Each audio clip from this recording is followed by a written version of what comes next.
All right, well, welcome. My name is Jason Knight. This is the weekly town hall by Exit Advisors. If you've joined us before, you kind of know the format, but we will have a presentation that'll go for about 20, 30 minutes, and then we're going to spend some time in QA. As always, we encourage you to submit your questions to the chat. We'd love to hear from you. We'd like to know what you'd like to know, and we'll do our best to address it. So again, my name is Jason Knight. I've got Jessica Merrill on with me as well, who will be speaking. Jessica is the co-owner of Williams Grant Writing. And so we'll have a chance to hear from her on what their organization does in helping companies identify opportunities for additional resources in grants. So as you join, we're going to be muting you and we'll disable your video. But again, use the chat as the way to submit your questions, and we'd love to hear from you. If you'd like to communicate through voice or video your question, that's fine too. Just let us know in the chat. All right, so to get started, again, the topic today is resources beyond PPP. So we've talked a lot about PPP in EIDL. You all know a lot about it, I'm sure. Most of you have even probably taken advantage of it. But we're going to touch on that just briefly today. But we're really about what resources are available to you beyond PPP. And so the CARES Act has really opened a lot of doors to additional opportunities, and really opportunities that have been there for years that maybe have not been taken advantage of or thought about. So that's what we want to talk about today. We're not experts on everything, to be honest. There are thousands of grants and opportunities out there for small businesses. And so there's no way we could cover them all, but we are going to touch on the major categories to give you a chance to just to give a taste of what's available to you. So again, my name is Jason Knight. As a professional EOS implementer, I work with companies to identify ways to grow their organization, to improve what they do. We really work a lot on strategy and vision and clarity of execution. Accountability is a big part of that. I know some of you on the call are probably my clients, and so you've seen that, right? So it's all about understanding where you're going, how you're going to get there, and having the accountability and discipline to get there. And so we work to really understand your business and transform it to be a growth machine. And part of that is really understanding what your numbers are and what makes your company tick. And so we actually do an exercise called the 8 cash flow drivers that takes you through understanding very clearly your company inside and out. If you remember last week, if you were on the call, we were talking a little bit about with a gentleman that sold his company, that once he was really in the mode of wanting to sell it, he recognized he really needed to get to know his company, make sure he was firing in all cylinders. And so that's really a little bit of what we're going to talk about today. So part of the 8 cash flow drivers is understanding the top line opportunities and the bottom line opportunities. And today it fits into that because it's really about understanding the resources that are available to you that you should be taking advantage of, right? That may be tax credits, it may be grants and funding opportunities, but ways that you can reduce your cost of doing business and take advantage of opportunities for growth. So Jessica, again, I mentioned, is with Williams Grant Writing, and they are an organization I'm working with to help identify grants for my clients to take advantage of and really tap into some of the funding that's out there for various industries. So Jessica is going to join me at the end of this call to tell you a little bit about what they do and what's going on in that industry, and then certainly ask questions or answer questions. So to start, just briefly, we just give you an update on the PPP. So the Paycheck Protection Program, there was an amendment to that, the Flexibility Act, that you may or may not have heard of. But the good news is it extends a lot of the restrictions around it, and it reduces some of the restrictions. It reduces the payroll requirements from 75% to 60%, which is huge. It reduces or extends the window for using the funds from 8 weeks to 24 weeks, which again, many of my clients were struggling to use the a lot of the portions for overhead in the time allotted. So this is going to really allow them to fully use the funds that they've got. The deadline for rehiring workers has been pushed back to December 31st. A lot more leeway for those organizations that couldn't open for safety standards. If you are converting to a loan, the repayment has been extended, and there's deferment of the payroll taxes for those forgiven. So again, take a look at it. There's lots of new benefits to you that take what was really a great program for a lot of organizations and makes it where the odds of getting it forgiven are much, much better. But today is about going beyond PPP. So there are a few categories that we can touch on. First is operational funding. So there are things, again, EIDL and PPP we'll talk about. You all probably know a bit about that, but there are definitely programs around operations funding, about expansion loans and tax breaks for growing your business, staff funding support and taking advantage of opportunities to either to have tax breaks or actually funding some of your personnel. Education and staff improvement, that's the one that I was really working with Jess on to do what I do and take my services to my clients as a way to grow and expand and train their staff and getting some of that covered, if not all of it. And then business development, there's tons of resources around that. So to start, really where to look, and I think I know for me as an entrepreneur, my background, I've started a number of businesses over the years and grown them and sold them. And frankly, this is an area that we never tapped into. We never really took advantage. We were a for-profit, capitalistic company, and we're never thought about tapping into these resources. And frankly, I wish we had, because there's so many out there. But if we had, a lot of times I was thinking big federal programs that we just wouldn't be a fit for. But if you look at the programs that are out there, the more local you look, the more access you have to the people that are managing those opportunities, the better chances you're going to get to get funding. So when I say start locally, maybe even as local as your own board of directors that may be a part of programs that or have access to programs or be able to help initiate those connections. So start super local within your own group. Look at community groups. There's a number of community groups throughout the state and country, but Harris County and the surrounding counties all have very, very strong community programs. The city itself, City of Houston, has programs that you can look to for benefits like opportunity zones and whatnot. The county programs, this is an area that we'll touch on in a second, but Harris County actually has a number of grants and programs that will benefit you for hiring certain employees or interns or apprenticeship programs. In fact, they have their own PPP program that I was not aware of until we really started digging into this. Of course, the state programs we've talked about, the federal, and then one that another area that is often not talked about are the corporate programs. So there's a number of federal and corporate programs, joint ventures, to help stimulate growth. So Facebook is a good example that they've got their own grant programs for startups and for technology companies and really companies in various industries. Chevron's another one that's done that. So there's a number of them out there. So just touching on, again, operation funding, you all know about PPP.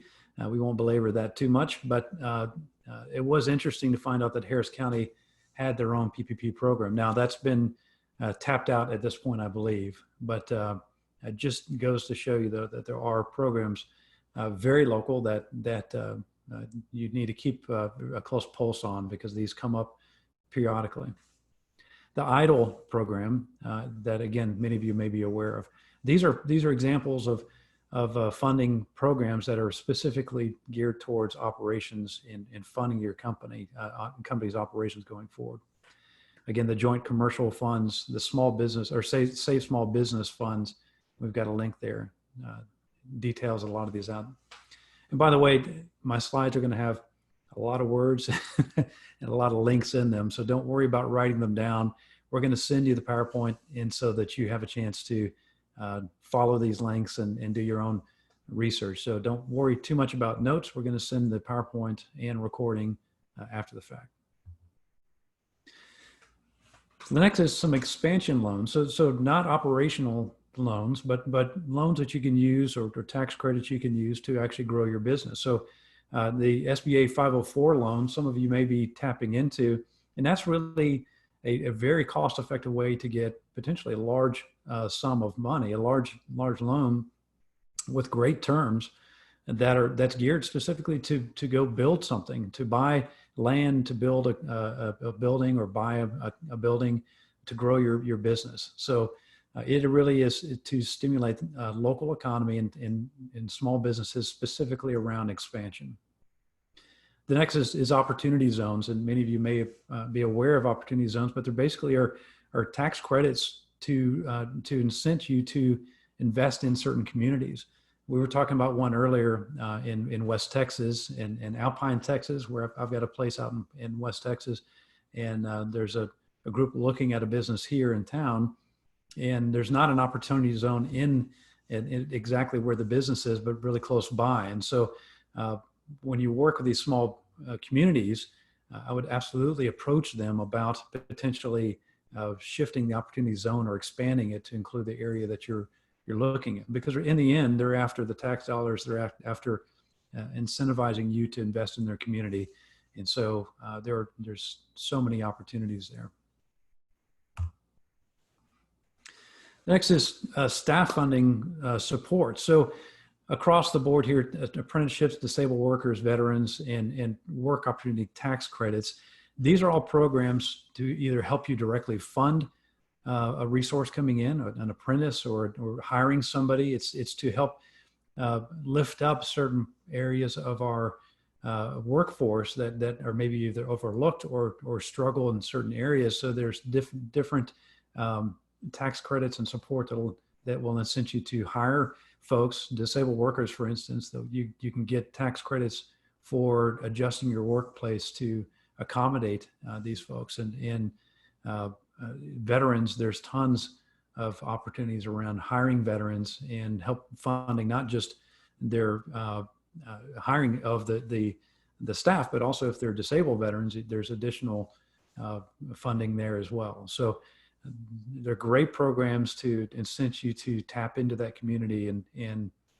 incent you to consider the again, growing through adding of those staff members. And again, the work opportunity tax credits that are out there, again, targeted groups. This is hiring underprivileged workers, and it's actually broader than that, but that's one area to incent you to hire folks that would otherwise have a challenge in getting hired, and it really pays back into that community. So the idea with all of these aren't pure charity. It's really it's a mutually beneficial arrangement. So that, and really that's true of all these programs, right? They're after benefiting the community, benefiting our society, helping to drive additional tax dollars, and then benefiting you on the other side of it. So the beauty of taking advantage of these programs is there's benefit on both sides. So the education and staff improvement, I'm not going to spend too much time on this because I know Jess is going to touch on it, but there is a large amount of money out there, local, state, federal grants to develop your workforce, to help take them into a new area of business that you want to mature into, to help mature your leadership teams, to develop new skills. They'll fund that training, and in some cases it's up to $250,000. So it's not small amounts, but potentially very substantial money for training your staff. And so they'll cover the full cost that will help you mature and grow your company, improve your staff members, and really add to your staff. In the end, that's really what they're after, is to grow your payroll and grow your company. And in business development, business development is an interesting area. So there are programs out there. If you're familiar with NIST, which is the National Institute of Standards and Technology, my background, I've worked with NIST a lot in the engineering side, on the technical side within cybersecurity. I'm very familiar with NIST. One thing I didn't know is that NIST sponsors a program called the Manufacturing Extension Partnership, which works with organizations. They'll bring in experts into your company. They'll help analyze the way you work. They'll help you streamline your company, help you adjust the best practices that are out there, and give you advice on how to scale and grow your company. And they do this for free. So they bring industry experts into your organization to do an assessment, to give you free advice on strategically how to grow your company. And then better than that, they'll bring in another assessor after the fact to see how well you're executing on those recommendations, and have a follow-up check-in. So it's pretty phenomenal across multiple industries to have an expert that comes in at no cost to you to help grow your company. The next is SCORE. And SCORE you may be familiar with. It is really industry veterans that have been around, that are experts in their field, that are willing to spend time with you from the conception of your company all the way through long-term maturity and growth of your organization. So throughout the life of your organization, they'll work with you as a business mentor and a strategic coach. So it's a free resource with industry experts that will come alongside of you and help you out. And there's a local chapter here in Houston that is excellent, definitely worth tapping into. And then the SBDC, the Small Business Development Center, has a whole slew of areas that they will benefit companies. But one that's pretty interesting is that they'll actually help you through government procurement processes. So they'll help you write bids and help you identify areas that you can sell to the government. And the government, by the way, buys anything and everything. One of my clients is on here, Sarah from Dessert Gallery. The government buys desserts. They buy food. They buy everything you could ever imagine. So just don't assume that there's not an opportunity to sell into the government because you may be a bakery. That still is an opportunity in many cases. So these are just a few that will help grow your company. And again, when I say a few, there's thousands out there. So we're skimming the surface, but just giving you a quick idea of the types of programs that are out there. So with that, I'm going to turn it over to Jessica and let you give an introduction to yourself and your organization, kind of what you guys do and how you can help. Awesome. Thanks, Jason. And nice to virtually meet all of you. I'm excited to be here and talk to you a little bit about what it is that we do. So as the slide says, and as Jason mentioned, I'm the co-owner of Williams Grant Writing.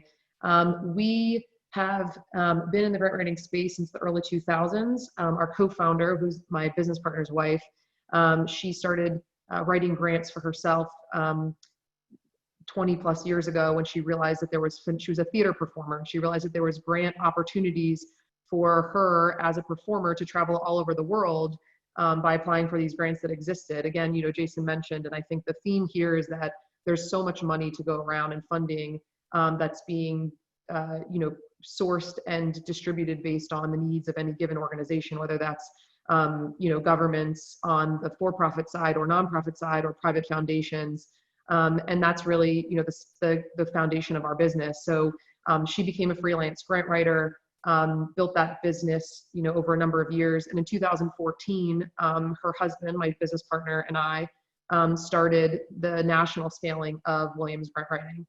So we today have a team all over the country of researchers and writers that we work efficiently through a software that we developed that allows us to produce quality research, writing, and reporting for our clients.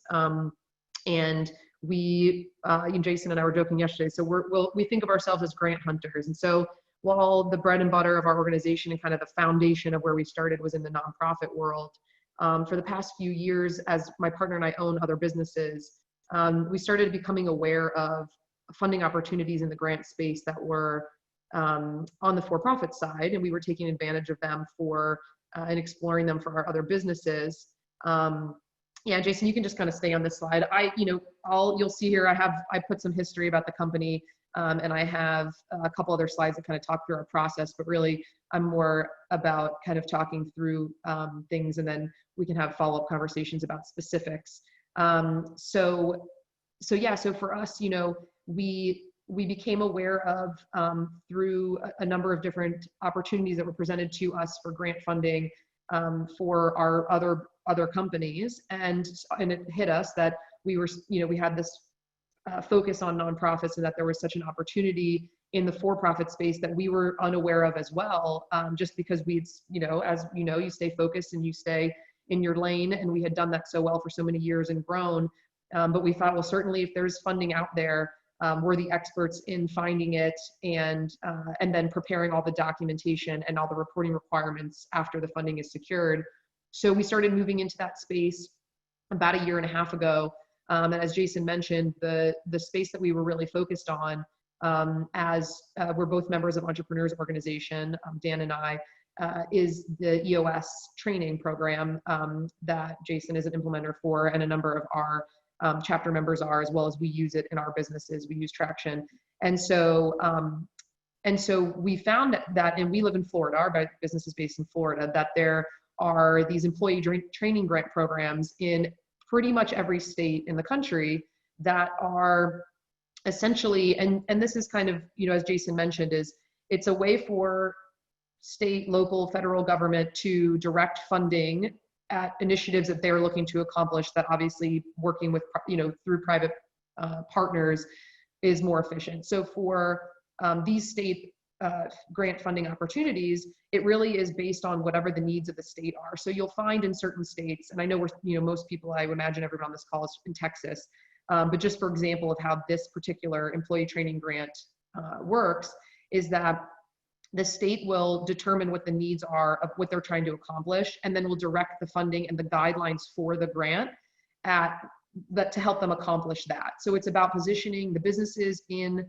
their economy, in the state economy or the local economy, the best within the national or global industry as a whole, as well as leveling up the employees within those companies in skills and education and training, and so that they're better positioned not only within the companies of those businesses that they're currently working at, but also so that they're best positioned for any future growth, whether it be with that company or another company in or out of that industry. And so we applied for it in the state of Florida for a grant, and went through the process, and obviously it's what our team does best, and within 60 days had an $18,000 grant.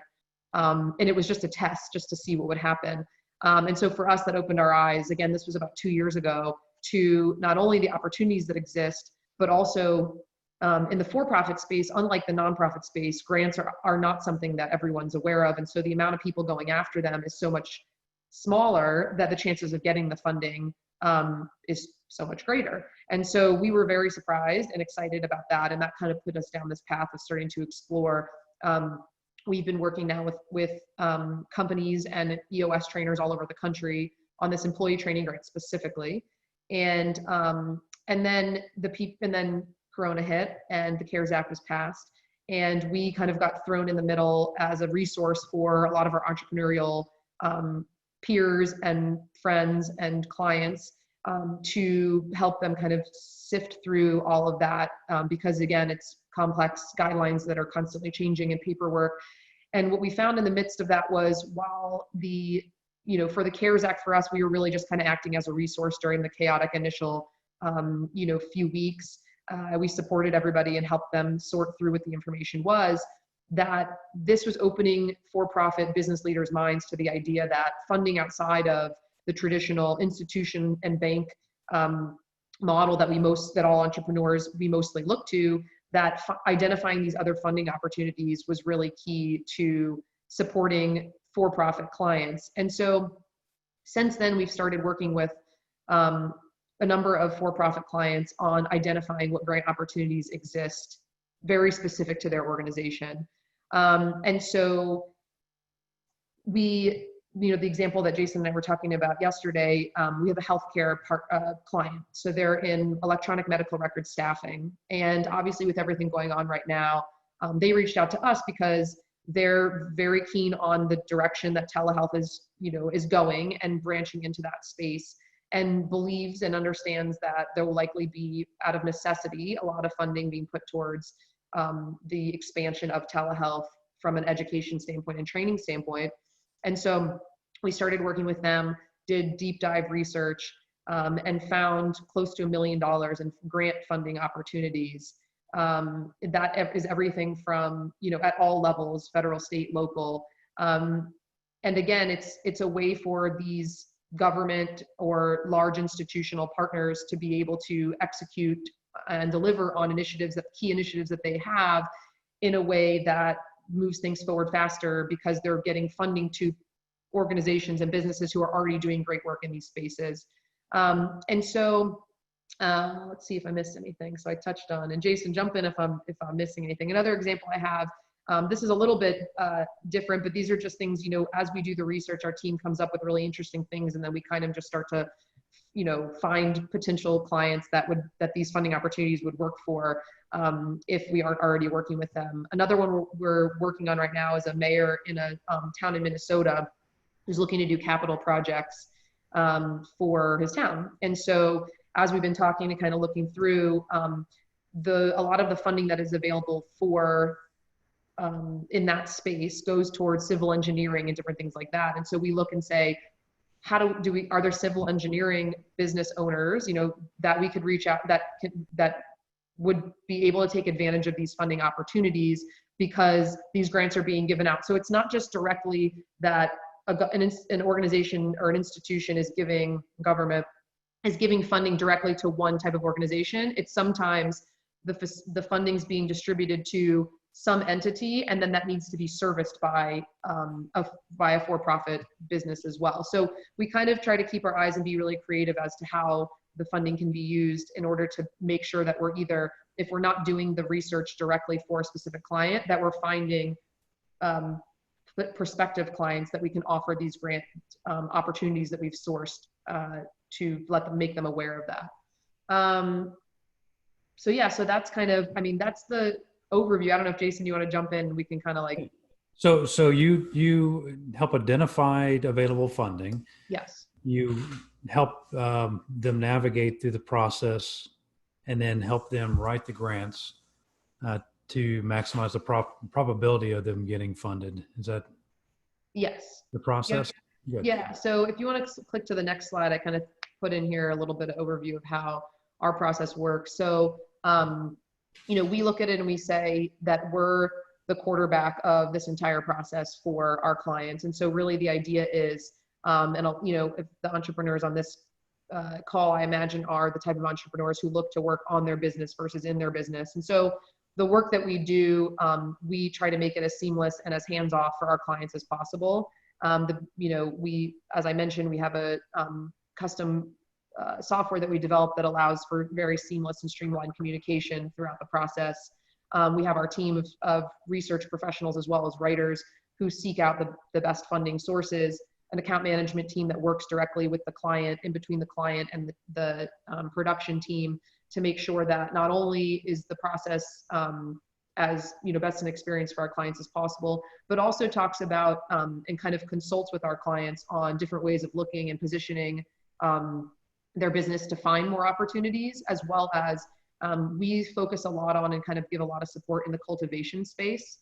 So a lot of these grants that we identify, everyone here knows that the better chance you have of being successful is by who you know and the relationships that you build. And so we do put a lot of emphasis on, if we're taking the heavy lifting of research, identifying research, writing the proposals, and doing, and facilitating all that our clients really focus on cultivating the relationships prior to us submitting these proposals, so that the funders are really waiting for the proposal to arrive on their desk, versus just being, one, of many proposals on the desk, so that they, we increase the likelihood of our application being selected.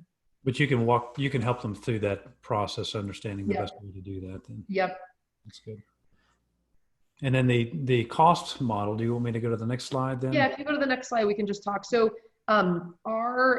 we developed for, and again, our foundation of our company is in the nonprofit side. And so we created a model and a product, if you will, our partnership program, as a way to most successfully run the grant funding campaign for our clients. And so the way that we have it set up is it's 1974 recurring, no contracts. So, we work, and we work on success of identifying funding opportunities and then going after them.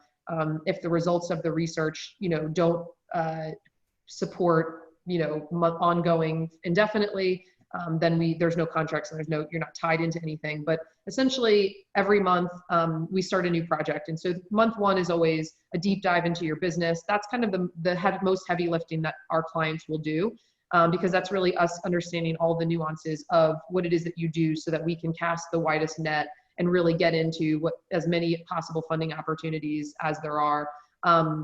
We create the output of of the research project is a strategic grants plan, which essentially is a calendar that outlines a grant every month that we're going to be going after. And then it's a working document. Jason, as you mentioned, there's so many opportunities. Federal grants get announced all the time, kind of out of the blue, and sometimes they're short timelines or long timelines. We are constantly working with that research document to make sure that we're prioritizing the best funding opportunities throughout the year. And really for us, we say for our clients, it's about making sure that you're doing this on a consistent basis, because as you've already pointed out through the slides prior to this, there's so much out there that it's really just about being aware of it all and then constantly be submitting applications for these grants, and versus trying to heavy up in one period of time and then ignore it for the rest of the year. And then every month after that is a grant proposal until we feel like research needs to be redone. So that's kind of monthly, there's a project started in one of those three categories. Well, and for my clients and really any business owner, I would highly recommend using a resource to do this. Just as Jessica mentioned, working on your business, not in it, as much as possible. And this is a good example, similar to doing your own taxes. I think we talked about earlier. You could do your own accounting, your own taxes. I'd recommend you use Cooper CPA for that, because they are experts in business tax, and they will do it efficiently, effectively, and at a lower cost than you could do it yourself. Similarly, in this case, using a firm to do the grant discovery, the research, and grant writing is going to increase your probability of getting the grant done quickly, so you minimize mistakes, but you don't have to spend all your time doing that. You can run your business. So I definitely encourage you to go out there and find opportunities to take advantage of programs, but tap into a resource like Jessica to help you identify what's out there and to run it that way. That's the best advice I could give, would be to use a resource to do this as a partner. So with that, let me open it up to questions then. I know we've got a number of them out there, and Andrew, I think you maybe have been collecting those. Yeah, we've got one here from Les, and he was asking if the attestation requirement has been relaxed regarding having access to other loans that qualify for the PPP. I think meaning that if you have another loan or a line of credit, has that been relaxed? Being relaxed, yeah. So I don't know the answer to that, but Gary is, I believe, on the call. He might. So Gary, are you able to chime in? Well, I mean, are we talking about getting multiple PPP loans, or what is the question exactly?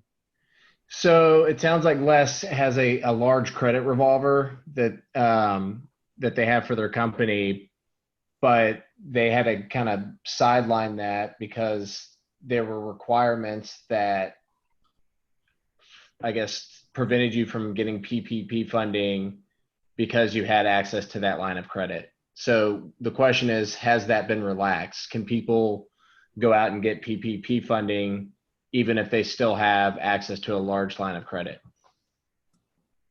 Well, I know that we did. Yeah. I know that other clients have, just because they had a line of credit. I'm not sure that prevented them from getting a PPP loan. I know they developed a safe harbor for companies less than $2 million in that respect. But my understanding holistically is that if that PPP loan is being used for payroll and to maintain your employment, I still think you can obtain one even if you have an available line of credit. Have you heard anything on that, Jason, to the contrary? I haven't heard any necessarily relaxing on that, but I haven't seen it be an issue as you've been mentioning. So if it is relaxed, it certainly may be, but I'm not aware of any specific challenges around that. I know IDLE has a few restrictions around that, but even that's been relaxed as well from what I've seen. So hopefully, I don't know if that directly answers your question, but I would encourage you to maybe get with Gary and you can kind of dig into your specific situation around it, because it would definitely be worth finding out more details. Great, thank you. And then Dave had a question regarding opportunity zones. If his business is located within an opportunity zone, does he need to solicit the investment through that opportunity zone fund, or can investors gain the tax benefits of the investment by directly investing in his company? Al, do you know the details on that? Yeah, probably a little bit. Hey, Dave, it's great to hear from you. Dave was a vet biz battle contestant a couple of years ago, all the way out in Arizona, I believe. So great to hear from you, Dave. You know, there's requirements to qualify for an opportunity zone, and Dave, there's a window. I think if you have a opportunity zone a business in an opportunity zone, then you can create a fund from there. I think there's a mechanism in how the funds have to be created and then reinvested into your company. But it's not like you have to go out to a established opportunity zone fund to raise funds from them. It's something that you can create yourself and build it, you know, with the help of some experts in that area. Right. Good. Hey, thanks, Al. Do you happen to know anyone who could consult on that with setting up a fund like that? Yeah, actually, Dave, I saw your question. I was going back to it. I can certainly dig it up. You know, there's another thing that's come up. I'm not sure if you're familiar with it. It's called a new market tax credit. It's kind of a similar thing, but the banks get credits for investing in underserved areas as well. It's a little bit different qualification than a straight out opportunity zone. There's some different districting and stuff, and the local governments have to get qualified for it, but then the banks will pass on credits in the form of equity in your business if you started in there. It's called new market tax credit. You know, I think in talking with Jason and Jessica this morning, you know, there's so many just opportunities that are out there in all these different areas. So just encourage you to ask and look around, and you know, there's opportunities for apprentices to come in and work, military veterans, high school students to do internships that are paid for, hiring disabled. I have two disabled special needs nephews, and they can do work, and part of those funds are reimbursed. So there's just a lot of opportunities out there to look at. For sure. And hopefully this, if nothing else, opens your eyes to that there are these avenues, and think creatively on how to tackle problems in your business. Good. Andrew, any other questions you have there? Yeah, I had one come through privately, and it's for Jessica. Could you talk about some of the tax credits that are available? And is this something that your company can do, like a broad search for all the available opportunities? So great question. We focus specifically on grant funding opportunities. However, I will say that through our research, we typically come across opportunities such as tax credits or programs that are outside the typical, you know, grant funding. So there's a lot of like consortium type programs and funding that goes to, you know, different organizations all working together. That's not the traditional grant application process that we manage. So what we do is when we find those opportunities, we keep them, you know, in the list as well. And then we present those to our client as opportunities outside of what we would prepare for them, but that we make them aware of. So again, you know, we're researching as many funding opportunities as we can. And then the next step in writing would be for those that have a traditional application process that we would help facilitate, but we pass along any funding opportunities that we identify, but we're mainly searching for grants. Great, thank you. Had another one earlier. Are there any resources available that are specifically related to healthcare providers, such as home care, home health, and hospice care? Is that directed to me? I think so. I think it kind of probably ties a little bit into your telehealth client, if you Yeah. want. So I think the key thing is you know, when we get these questions a lot, we get two questions a lot. One is very, you know, specific questions that say, hey, do you know of any opportunities that work for my business? And two is, what is your percentage of securing grant funding?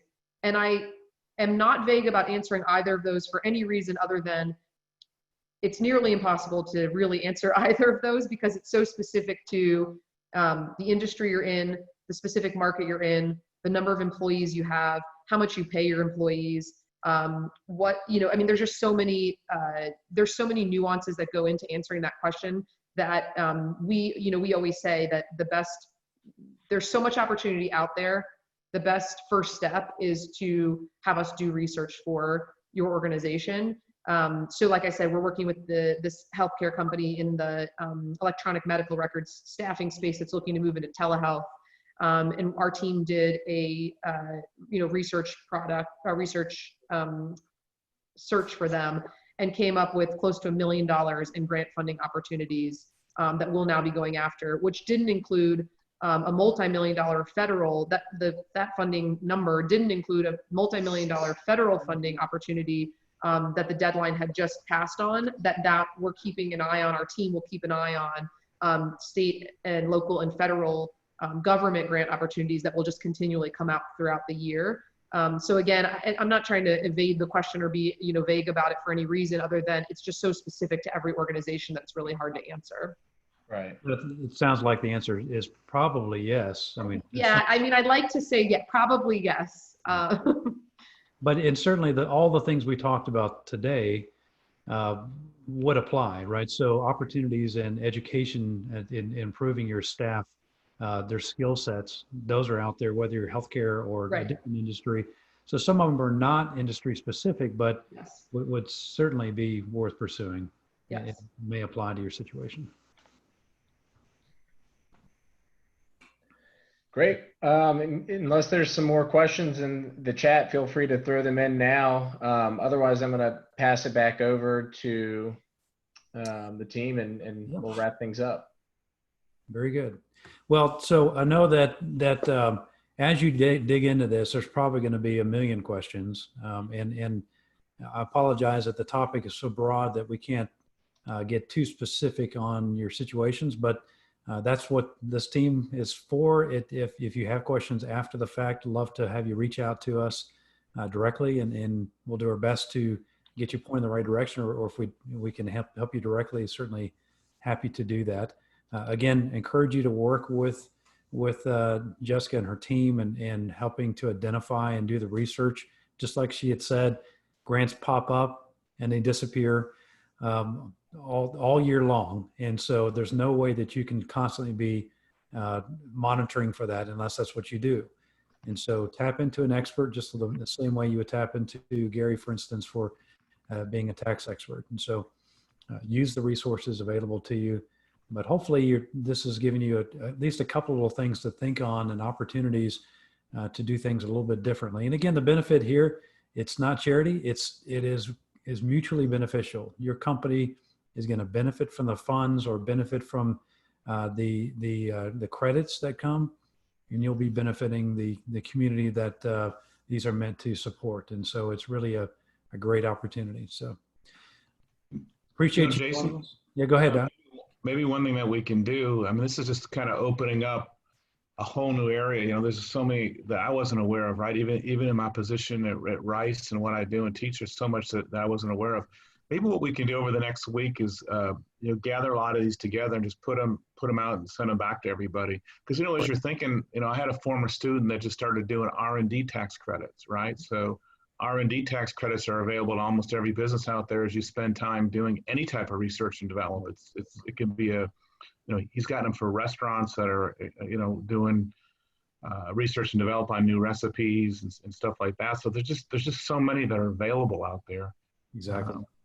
So let's put a list of these together and send them back out. And I don't know if there's anyone on the call who's had an experience in a different area. The older I get, the dumber I get. I used to think I knew it all when I was 30, and now I'm 59.